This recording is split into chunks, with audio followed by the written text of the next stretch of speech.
Salam Budi Luhur, perkenalkan nama saya Yovita Ezra Gloria dengan NIM 1831510662. Pada saat ini saya akan memaparkan materi bab 2 yaitu mengenai strategi dalam proses manajemen strategi. Tujuan pemaparan materi ini adalah untuk menyelesaikan ujian tengah semester dari mata kuliah manajemen strategi kelompok D1 dengan dosen Dr. Muhammad Mabrur Taufik, SAG, SEMM. Tujuan dari pemaparan materi bab 2 ini adalah yang pertama untuk menjelaskan beberapa konsep dasar dalam manajemen strategi. Yang kedua adalah untuk menguraikan proses manajemen strategi.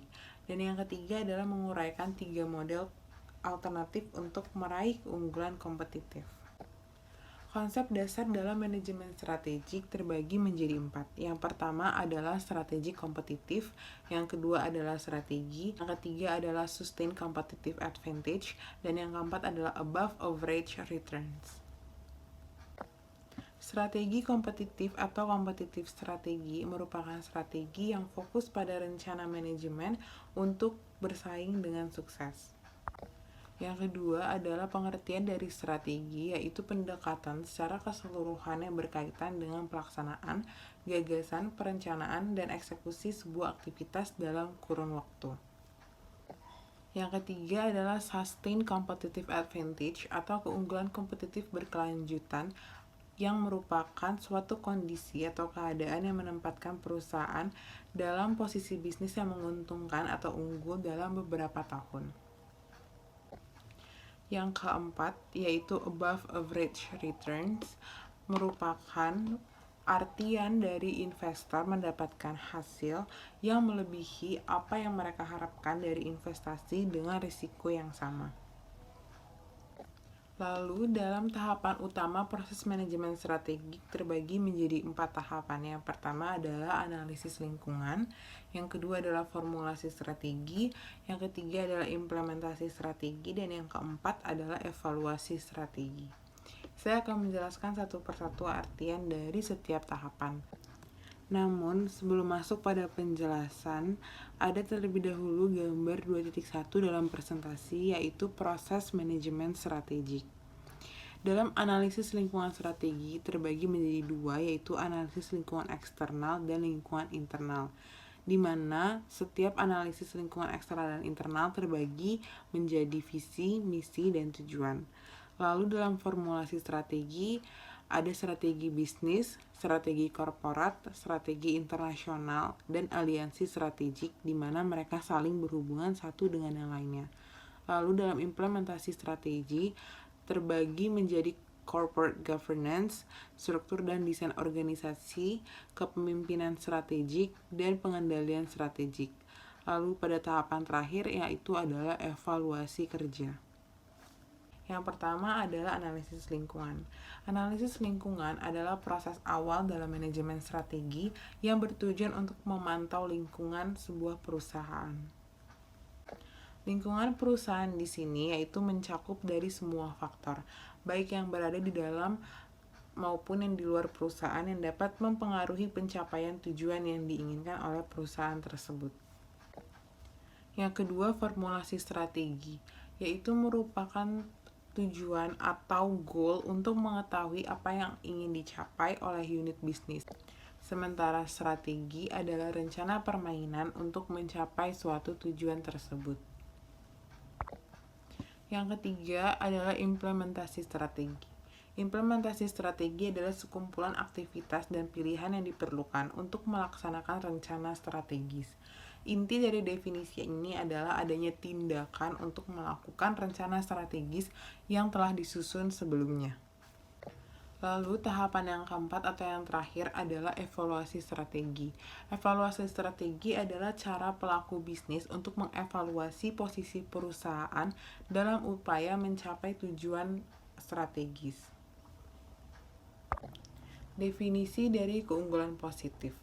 Suatu perusahaan dikatakan memiliki keunggulan kompetitif ketika perusahaan tersebut mempunyai sesuatu yang tidak dimiliki pesaing, melakukan sesuatu lebih baik dari perusahaan lain, atau mampu melakukan sesuatu yang tidak mampu dilakukan oleh perusahaan yang lain.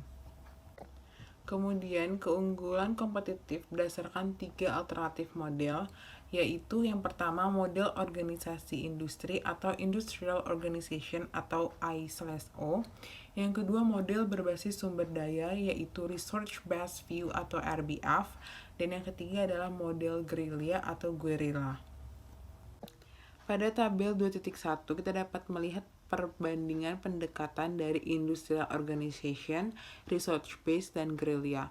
Berdasarkan keunggulan kompetitifnya, perbedaannya adalah kalau I/O positioning dalam industri, Research Based memiliki aset dan kapabilitas perusahaan yang khas, sementara untuk Guerrilla bersifat sementara.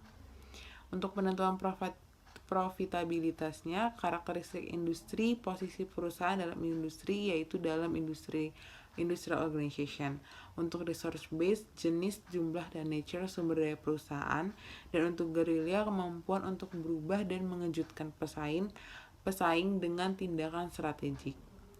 Kalau untuk fokusnya, Industrial Organization bersifat eksternal, resource base bersifat internal, dan guerrilla bersifat eksternal juga internal.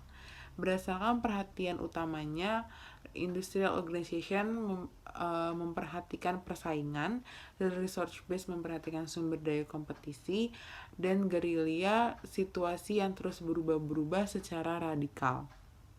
Untuk pilihan strategiknya, Industrial Organization memiliki industri yang menarik dan posisi yang sesuai. Research Base mengembangkan sumber daya dan kapitalitas yang kuat, sementara untuk guerrilla menyesuaikan diri dengan perusahaan yang cepat dan terjadi secara berulang dan mengejutkan pesaing. Tabel ini bersumber dari Coulter pada tahun 2002. Pada saat ini saya akan memaparkan keunggulan kompetitif dari tahapan model Industrial Organization. Yang pertama adalah pelajari lingkungan eksternal, kedua pilih industri yang menarik, ketiga formulasikan strategi, keempat kembangkan dan peroleh aset yang diperlukan, kelima implementasikan strategi, yang keenam gunakan kekuatan perusahaan untuk mengimplementasikan strategi, dan yang ketujuh atau yang terakhir adalah berusaha mencapai kinerja di atas rata-rata industri. Lalu keunggulan kompetitif tahapan model research base. Yang pertama adalah mengidentifikasikan sumber daya perusahaan. Yang kedua, tentukan kapabilitas perusahaan. Yang ketiga, tentukan bagaimana sumber daya dan kapabilitas perusahaan dapat menciptakan keunggulan kompetitif.